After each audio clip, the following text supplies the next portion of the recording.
And well, like I said, I was on my way to visit another powerful author. And this is a lady, Ms. Linda Kasonde, who wrote a brilliant book, actually. And like I said, I've now started reading. And this book is called Women, Resilience, and the Will to Lead.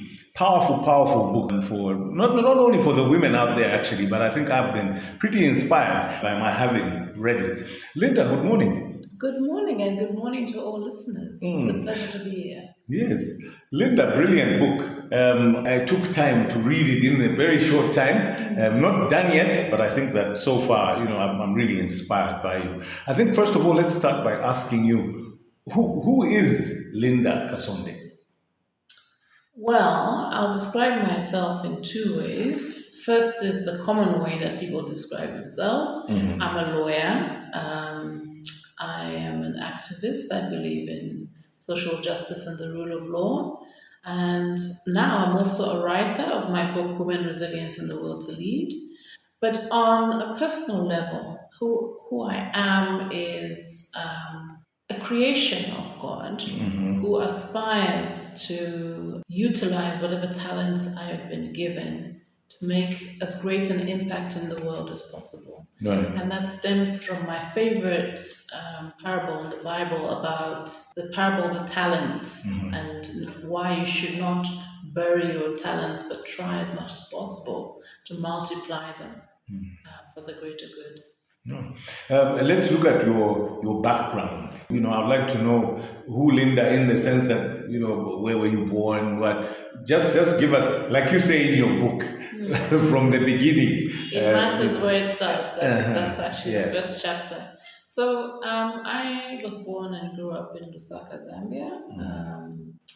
Many years ago. Yeah. Women never tell that. Indeed. But actually, you can find that anywhere. And actually, I went to primary school in Lusaka as well.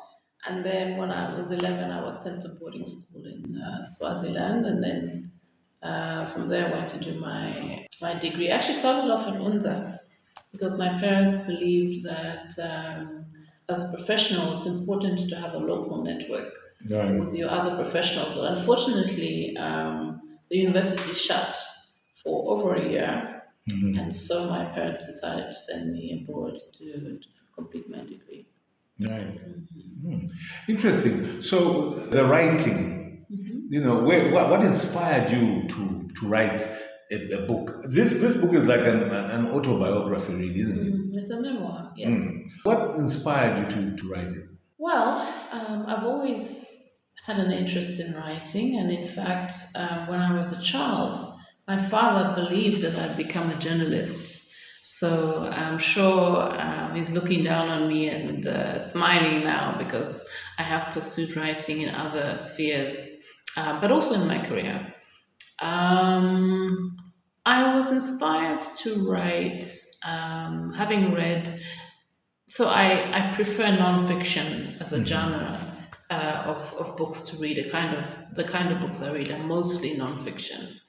And so I've read many biographies and autobiographies of people whom I admire, from Nelson Mandela to Michelle Obama and Barack Obama and others. And I thought I had a story to tell, particularly as a woman in leadership, because very often Zambian women and African women in particular do not tell their stories. We don't know most of the stories of for example, in Zambia, the women who participated in the independence fight. Right. We don't really know what happened behind the scenes. We know they made contributions, and every now and again we see them getting an award from the president, but we don't know their stories and what they went through. So I felt it was important as a student of history to tell history from what I experienced through my perspective. Yes. Wow. Now looking at the book and looking at your legal walk, if I can call it that, because it seems like you really came up from a lawyer practicing and into the Law Association of Zambia. There was a bit of a battle that you had becoming the president of the Law Association of Zambia. I must question, for how long were you president? I was president for 2 years. Yes. Okay. Tell us about just how you managed to win. As a woman, were you the first woman? First woman president of LAS? I was the first woman to get elected. I was not the first woman to run. Right. Before me were a lady called Josephine Urongo State Council. There was also Nelly Muti, now the Speaker of the National Assembly, and Konra Sakala Chibea State Council as well, who tried to run for the office. But tell you what, I in my book, I use the quotation that it's easier to run for office than it is to run the office. But part of me thinks that I won because I was underestimated. And that if people were able to look into the future, perhaps I may not have been elected. But that's not to say it was an easy election campaign. It was not, because I faced a lot of, a lot of people don't expect very much of women. They don't think that they can hold positions of authority or powerful positions in society. Right. And so I did battle sort of gender bias in terms of whether people thought I was up to the job, particularly in an election year, because that was 2016. We had a national election year that year. So I think we were very strategic, my team and I, about how we approached the campaign, and we started early, building up to the last 2 weeks of the election. And but I think it's important to say that although I gave it my all, I was prepared to lose. Right. So I wasn't prepared to do anything to get elected. I think I fought a principled race and on an issue-based campaign. So I think that also helped. Can you break down what you call an issue-based campaign? So very often in our politics in Zambia, you find politicians on either ends of the spectrum throwing insults at each other. Right. They're not discussing the issues that are actually relevant to their constituents, the electorate. So I tried to identify the things that I felt would be important to the association, to see it grow, to see it develop as a profession.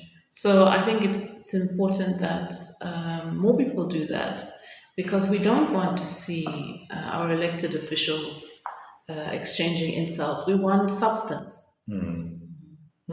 That's great. You've actually really, put that straight for me. So now, in chapter 4, page 91 in particular, when you were last president, a devious scheme was hatched to impeach you from the highest levels of the running elite.